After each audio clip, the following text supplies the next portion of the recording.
오늘 저녁은 BLS 고용보고서가 나옵니다. 다음 주 화요일 12일은 11월 CPI가 발표가 되고요. 목요일 14일은 FOMC 결과가 나오게 되죠. 점도표까지 나오는 달입니다. 한마디로 다음 주까지는 빅 이벤트가 진행이 될 것이고, 물론 매달 있는 지표이긴 하지만 이번이 더욱 특별하게 다가오는 건 바로 지금의 금리 레벨이 4.15에 위치해 있다라는 점이죠. 대략 2달 간격으로 가파르게 오르고 빠르게 떨어졌습니다. 이때가 9월이죠. 빠르게 올랐다 빠르게 떨어졌습니다. 즉 지금의 채권 금리의 단기 향방이 오늘부터 시작해서 다음 주 사이에 결정이 된다라고 봐도 무방하기 때문이죠. 일정 부분 반등이 나올 수 있는 자리라는 점에서 놓고 볼 때 오늘부터 다음 주 사이에 있을 주요 이벤트, 경제 지표를 잘 살펴보는 게 필요하다고 생각합니다. 오늘 BLS 고용보고서가 나오겠지만 먼저 고용부터 몇 가지 짚어보면 며칠 전 10월 졸트 보고서에서도 확인을 했죠. 미국의 구인 건수가 873만 건이었습니다. 시장 예상치보다 하회를 했고 이 수치는 21년 3월 이후에 최저치까지 떨어진 것입니다. 실업자 한 명당 구인 건수가 1.34배입니다. 낮은 수준인 것을 단번에 확인할 수가 있죠. 코로나 직전이 1.2니까 상당히 유사한 레벨까지 떨어진 것이고 이 위치는 21년 8월 이후 가장 낮은 수준까지 떨어졌습니다. 실질적으로 세부 내용 지난 영상 보시면 아시겠지만 구체적으로는 자발적 이직자가 늘지는 않았습니다. 그러면서 전반적으로 쿨다운이 되고 있는 노동시장을 엿볼 수가 있고 다만 해고자가 증가하긴 했지만 그렇다고 해서 크게 늘어났다라고 볼 수 있는 수준은 아닙니다. 사실 이런 고용 데이터는 매주 나오게 되는 신규 실업수당 청구 건수에서도 확인할 수가 있습니다. 파란 선입니다. 신규 청구 건수가 22만 건 집계가 됐고 낮은 수준을 유지를 하고 있죠. 그래프 보시면 이런 수준이고요. 다만 4주 평균은 22만 750건으로 지금 소폭 높아진 모습 확인이 됩니다. 중요한 것은 계속 청구 건수죠. 186만 1000건으로 집계가 됐고 이게 꾸준히 계속해서 증가하는 트렌드를 엿볼 수가 있습니다. 지금의 계속 청구 건수는 21년 12월 이후에 가장 많은 수준을 기록을 했으니까 뚜렷하게 증가하고 있는 것을 확인할 수가 있고요. 계속 청구 건수는 이렇게 늘어나지만 신규 청구 건수라든지 4주 평균을 놓고 보더라도 그리고 고용 데이터였죠. 종합적인 해석이 가능합니다. 노동시장의 공급이 어느 정도 많아지고 있는 것이죠. 그러면서 직접적인 해고는 본격적으로 늘어나지 않고 있다. 이렇게 보는 게 맞습니다. 신규 실업수당 청구 건수는 낮은 수준이지만 한번 해고를 당한 실업자가 신규 일자리를 찾는 그 비율은 어려워지는 것으로 해석을 할 수가 있는 것이죠. 이런 부분은 노동시장의 공급이 많아진다 이런 뜻이죠. 경제활동 참가율이 증가하고 있는 것으로 확인이 됩니다. 아직 코로나 직전 수준인 63.3% 여기가 평균이 63% 정도가 되거든요. 근데 이제 지금 여기가 62.8 정도 위치가 되니까 아직은 조금 더 여력이 있긴 하지만 중요한 것은 20년 4월이 제 저점이었습니다. 그때에 비해서 한 80% 이상 빠르게 회복을 한 모습이고 이렇게 경제활동 참가율이 높아진다라는 뜻은 실업률 계산식에 의하면 실업률이 높아진다라는 뜻입니다.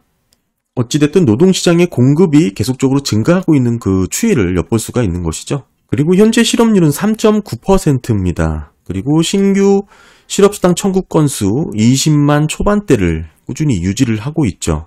이 두 가지 지표가 전체 레벨이 낮다고 해서 경기 침체라든지 금융 충격에 대한 가능성이 전혀 없다. 이렇게 해석하면 곤란하다라는 내용을 제가 여러 번 강조해서 영상으로 올려드렸고 특별히 최근 관심을 받고 있는 샤메 법칙을 적용해 볼 수 있는 부분도 충분히 여력이 있습니다. 지금 실업률이 3.9%죠. 오늘 실업률 지금 전망치도 3.9%로 예상이 되는데 3.9%가 두 번 나오더라도 3회 법칙 0.5%를 터치하게 되고요. 만약 4를 찍게 된다면 더 빨라지게 되는 거고 그리고 신규 실업수당 청구 건수가 여전히 22만 건으로 집계됐다고 해서 낮은 레벨이다 라고 말씀을 하지만 과거 30만원 넘어야 된다 이 얘기죠. 근데 지속적으로 제가 말씀드렸던 부분은 신규 실업수당 청구 건수도 실업률과 마찬가지로 노동시장의 특성을 감안해서 급격하게 치솟는 경향이 있으니 샤메 법칙을 적용하는 게 의미가 있다. 그래서 샤메 법칙의 논리대로 적용한 신규 실업수당 청구 건수의 데이터입니다. 3개월 이동평균에서 전저점 12개월 넘어서는 그 비율이 더 중요하다는 것을 이 보고서를 통해서 제가 말씀을 드렸었죠. 이 얘기를 적용을 해보면 단순하게 말씀을 드려서 지금 20만 초반대에 신규 실업수당 청구 건수가 나온다 그래서 즉 다시 말해서 실업률이 3.9%다 같은 의미가 될 수 있는 겁니다. 그게 낮다고 해서 안일하게 생각할 게 아니라 과거 보면 20만 초반대도 경기 침체 직전에 있었죠. 이런 레벨. 이 뜻이 이런 샤메 법칙에 충분히 적용이 될 수 있는 여력이 있다. 이렇게 말씀을 좀 드렸었고요. 따라서 신규 실업수당 청구 건수가 단순히 20만 초반대다. 이런 평균 레벨, 평균 건수 자체를 비교하는 게 큰 의미가 없다라는 것을 제가 꾸준히 강조를 드렸습니다. 더불어서 이런 전체적인 실업률이 낮아진 이유를 클리블랜드 연원의 보고서를 통해서 말씀을 좀 드렸었죠. 이 차트입니다. 과거 대비 경기 침체의 이 간극이 넓어졌습니다. 이 보시면 여기는 촘촘하게 이루어지다가 이때서부터 넓어졌죠. 이렇게 넓어지면서 전반적인 실업률 레벨이 다운된 것입니다. 이 부분은 자연 실업률이 낮아진 것도 같은 이유라고 보시면 되고, 따라서 절대 실업률 레벨 자체가 지금 불과 몇 달 전에 최저 수준까지 떨어졌다고 말씀을 드렸었죠. 이렇게 낮아지는 건 당연한 그런 흐름이다. 절대 고용 데이터 수치의 레벨 자체가 낮다고 해서 경기 침체 가능성을 약하다라고 해석하면 안 된다. 그 근거가 되지 못한다라는 내용을 클리블랜드 연원의 보고서를 통해서 말씀을 드렸죠. 과거 평균이 이랬으니까 지금도 이래야 돼. 이렇게 적용하면 안 된다라는 것을 말씀을 드리는 겁니다. 이런 보고서라든지 또 샤메 법칙이라든지 실업률, 신규 수당 청구 건수라든지 등등 해서 관련 내용을 정리해서 말씀을 드리면 지금 노동 데이터, 고용 데이터가 낮은 수준의 신규 실업수당 청구 건수다, 낮은 수준의 실업률이다, 이래서 경기 침체와 동떨어지게 생각하면 안 된다라는 것을 말씀을 드리는 거고, 특별히 오늘 저녁에 나올 BLS 고용보고서, 지금 전반적인 비농업 일자리 컨센이 19만 명 정도로 지금 전망이 되고 있죠. 어제 ADP가 민간 고용이 10만 3천 정도 나왔고, 이제 정부 고용이 3에서 5만 정도로 집계가 예상이 되는 겁니다. 그리고 이제 나머지가 이제 파업 이후에 복귀하는 인원들을 어느 정도 추정을 해보면 한 18만 명 정도가 오늘 저녁에 BLS 고용보고서의 컨센인데요.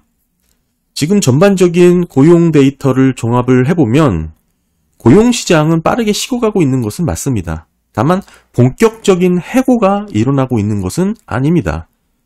수당 청구 건수를 보더라도 그렇죠. 다만 여러 가지 지금 데이터라든지 논문을 통해서 본격적으로 해고가 임박했다라는 것은 충분히 엿볼 수가 있습니다. 이 말은 노동시장이 상당히 뜨거웠잖아요. 이런 과열이 이제는 빠르게 식어가고 있고, 지난 그 뜨거웠던 노동시장의 과열이 매우 일시적이었다라는 것을 말해주고 있습니다. 이 말은 자연스럽게 인플레이션에 대한 이야기로 넘어가게 되는데요. 한마디로 노동시장의 과열이 인플레이션을 주도했다라고 주장하던 그런 내용도 좀 있었죠. 임금과 물가의 이런 상승 악순환을 주장을 했는데, 임금 상승률이 높으니까 물가를 끌어올릴 것이다라는 내용입니다. 하지만 제가 IMF 보고서를 갖고 그 근거가 매우 희박하고 빈약하다라고 말씀을 드렸죠. 이 지금 임금과 물가의 상승, 악순환으로 이루어진다라는 이런 내용은 제가 여러 번 IMF 보고서를 통해서 실제 과거 사례를 중심으로 해가지고 정리해서 말씀을 드렸고, 결과만 말씀을 드리면 임금이 올라서 물가가 오르는 게 아니고 물가가 올라서 임금이 오른다. 한마디로 원인이 아니고 결과다라고 정리를 할 수가 있습니다. 제가 너무나 자주 강조해서 반복해서 말씀을 드렸던 내용이고, 임금이 올라서 실질 소득이 증가 또는 실질 가처분 소득이 증가해서 소비를 어느 정도 하방 지지해주는 역할을 할 수는 있습니다. 그거는 말이 되지만 임금이 올라서 물가를 다시 끌어올린다. 이거는 말이 안 된다라는 그런 논문이고요. 뭐 한 건의 사례가 있긴 했었는데 그게 70년대 사례입니다. 근데 이 보고서 논문을 보면 지금과 다르다는 것을 이 IMF 논문에서는 요목조목 하나하나 반박을 하고 있습니다. 그렇다면 임금과 물가 상승의 연결고리는 우리가 일단 제외해놓고 고민을 해볼 수가 있는 부분이 있는데, 그렇다면 이 물가를 어떻게 접근해 볼 수 있냐? 이 샌프란시스코 연은이 또 게재한 논문입니다. 보고서 보시게 되면 PCE죠. 개인 소비 지출이 인플레이션에 미치는 영향을 상당히 정량화해서 관련 분석을 했는데, 내용을 보시게 되면 결국 이번 인플레이션의 발발 원인을 어느 정도 분류를 해볼 수 있는 내용이 있었습니다. 이게 왜 중요하냐면 이번 인플레이션이 어떻게 생겼는지에 따라서, 어떻게 발발했는지, 그 원인이 무엇인지에 따라서 이걸 어떻게 분류하느냐에 따라 그 대응과 전망, 더 나아가선 투자에 대한 포트폴리오까지 전부 달라지게 됩니다. 이게 상당히 중요한 그 갈림길이 된다고 생각을 하고요. 지금의 인플레이션을 무조건 화폐적 현상으로만 해석하려 하거나 또는 수요 영역에서의 비중이 뭐 어느 정도 차지하고 있는지, 또는 공급 영역에서의 비중이 어느 정도인지 이걸 잘 구분해서 따져보는 게 중요하다라는 뜻입니다. 그래서 제가 예전부터 말씀을 드렸지만 이번 인플레이션은 수요보다는 공급 요인에 의한 기여도가 더 크다라고 말씀을 드렸고, 보고서를 통해서 보시더라도 공급 요인에 의해서 인플레이션이 크게 증가한 것을 확인할 수가 있었죠. PCE 인플레이션 상승 절반 이상의 요인이 이 공급단에서 이루어진 것을 보여주고 있습니다. 그러다 보니까 파월이 이 인플레이션을 어떻게 생각하고 어떻게 접근하고 있는지가 상당히 중요한데, 오늘 보여드릴 논문은 파월이 인정하고 파월이 자주 인용하는 그런 논문입니다. 결국 파월도 이 관련 논문을 상당히 지지했고 뭐 자주 인용을 하면서 뭐 인터뷰도 하고 했던 그런 논문이고요. 파월의 생각이 이렇다 보니까 당연히 인플레이션을 잡는 데 있어서 노동 수요, 노동 공급 간의 이 불균형을 어느 정도 해소해야 된다는 것을 늘 강조하게 됩니다. 그러니까 파월이 왜 노동시장, 노동 데이터, 고용 데이터를 중요하게 얘기했고 중요하게 보는지를 이 논문을 보시면 이해하게 되시는데, 지금 딱 고용 데이터가 그렇게 나오고 있죠. 따라서 이 내용을 좀 살펴보면 의미가 있습니다. 한마디로 이번 인플레이션 상당히 급등하게 됐는데 이 검은 선이 실제 인플레이션 추이고요. 이렇게 인플레이션이 치솟게 된 원인을 버냉키입니다. 우리가 잘 알고 있는 버냉키고 블랑샤르가 발표를 한 이 논문, 이게 사실상 이번 인플레이션을 해석하는 가장 의미 있고 체계적인 논문이라고 보시는 게 좋을 것 같아요. 핵심만 정리해서 말씀을 드리면 결국 이번 인플레이션을 일으킨 주요 원인은 공급단에서 이루어진 부분인 것을 이 그래프가 단번에 직관적으로 보여주고 있습니다.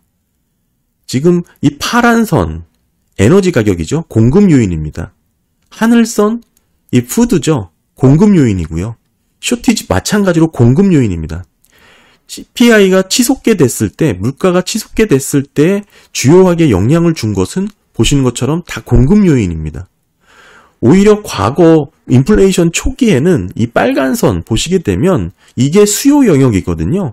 실업과 구인의 비율이죠. 수요 영역으로 해석될 여지가 있는 부분은 마이너스로 기록을 했고, 물론 이후에 조금 높아지긴 했지만 전반적인 인플레를 끌어올린 요인이다라고 해석할 여지는 없습니다. 대부분이 공급 영역, 말씀드렸다시피 쇼티지라든지 푸드 가격, 에너지 가격이 상승을 이끈 요인이다라고 해석을 하고 있습니다. 그 이후 빠르게 꺾였죠. 그러다 보니까 인플레이션이 뚝 떨어지게 되는 것이 이렇게 집계가 된 것이고요.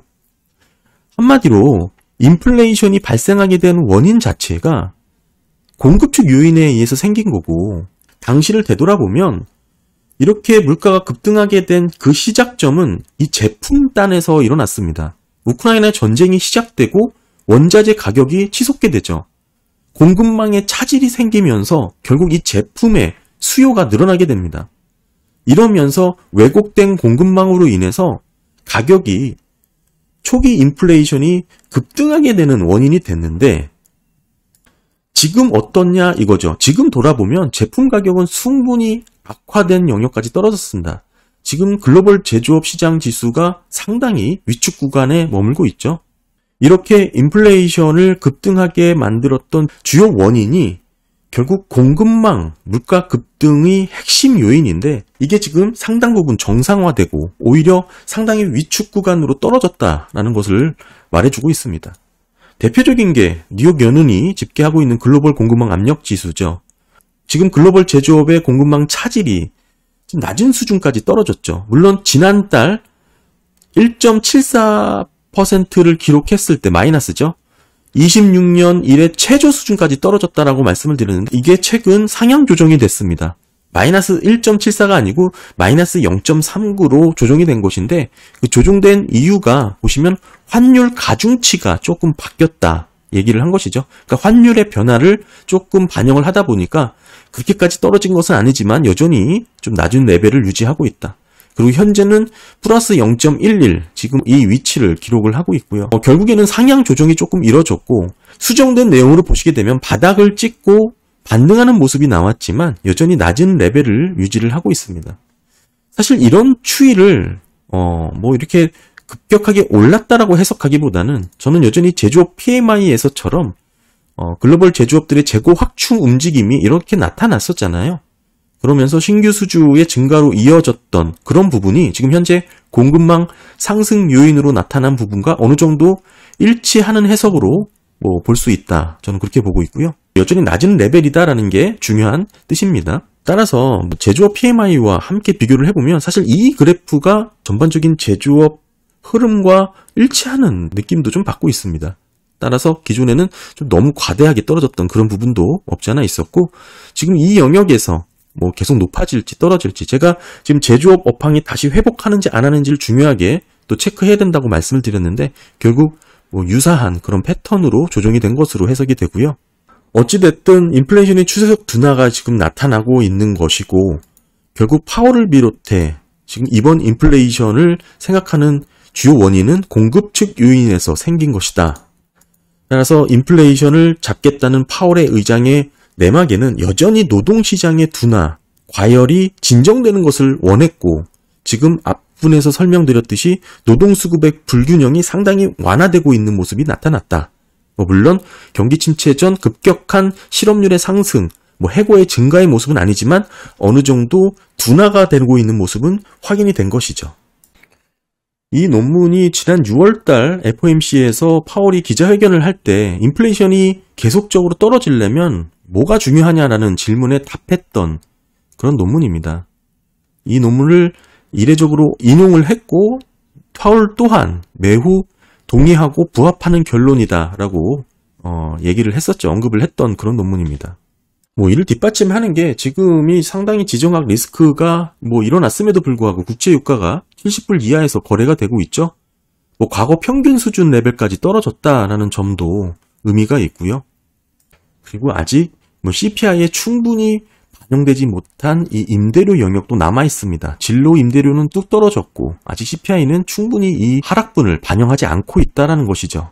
그리고 중고차 도매 가격도 뚝뚝 떨어지고 있죠. 11월 중고차 도매 가격, 만하임 중고차 가격 지수 보시게 되면 10월 대비 2.1% 하락을 했고 전년 대비로도 5.8%나 떨어졌습니다. 이 그래프 보시면 도매 가격이 고점에서 빠르게 하락을 했죠. 이게 도매 가격 지수고 이게 실질적인 우리 물가 지표에 잡히는 건 소매 가격입니다. 이 시차가 있어요. 대략 3개월 정도 차이가 있는데 결국 이 CPI에 반영되는 중고차 소매 가격이 아직 이 하락분이 충분히 반영이 되지 않았다는 뜻입니다. 앞으로 물가, 즉 중고차 가격이 더 떨어질 여지가 충분히 있다. 이 말씀을 드리는 거고 지금 11월 달 최근 업데이트된 것도 더 떨어졌으니까 이러한 간극이 앞으로도 조금 더 지속적으로 이어질 것이다. 이렇게 보는 게 맞죠. 이게 중고차뿐만 아니라 전미자동차 노조도 지금 빠르게 신차 생산을 하고 있죠. 산업 현장에 복귀를 해서 생산량을 늘리고 있으니까 신차 가격도 동반해서 떨어질 것입니다. 그리고 아까 유가도 꾸준히 말씀을 드렸죠. 인플레이션은 결국에는 공급 요인으로 생긴 게 이번 인플레이션의 특징이라는 것을 이해를 해야 되고 그런 측면에서 빠르게 둔화되고 있는 모습이 잡히고 있다. 파월도 동의하고 자주 인용하는 논문, 이런 물가에 대한 인식을 갖고 있기 때문에 자꾸 생각하는 게 노동시장의 둔화를 꼽고 있는 거고요. 지금 현재까지는 그런 고용 데이터가 집계가 되고 있다. 그렇다면 이제 남은 것은 14일 FOMC 전도표가 되겠죠. 당연히 금리는 동결이겠지만 전도표를 비롯한 연준의 발언이 어떤 스탠스를 갖추냐, 이게 또 시장에 큰 영향을 줄 것 같습니다. 지금 높은 금리 수준이 충분한 긴축적인 영역이라고 생각을 하고 있는 건 맞는 것 같아요.